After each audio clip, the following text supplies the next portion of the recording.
Ano naman ang ating bagong bago, ha? Hindi ko alam kung anong itatawag natin dito eh. So, ini suggestion po. So, pwede natin tawagin itong black sunrise. Ayan, di ba? Kasi nga, yan, tingnan mo yung black yung sa paligid niya eh. Okay? Yung mayroon pa siyang carrots, saka almonds, saka ano yan? Raisins. Ano pa yan? Yan, mga gulay-gulay. Ha? Saka meron tayong shawarma chicken dyan na nilagay. So, yung ating shawarma chicken, yung nasa bottle po ay magagamit niyo yun. Kung gusto niyo gumawa ng pizza, tulad po nito kay Master Biknok, yan po. Ha? So, napaka-healthy po ng ating pizza. Yan ang ating black pizza.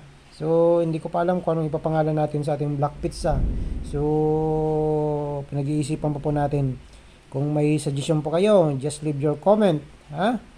So, yan, napakasarap at napakasustansya po nitong ating black pizza. Kasi may gulay tayo. Gulay, prutas, yan, ako, kompleto.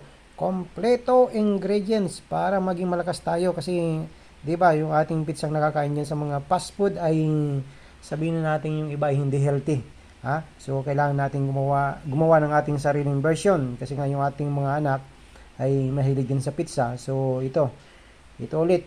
Kung dati noon ay nagkaroon sila ng hilig sa roasted chicken o lechon manok sa fried chicken, ay gumawa tayo ng ating version. Ngayon ay naging business na. So ngayon, ito naman, ang ating black pizza ni Master Biknok ay magiging business na rin natin to.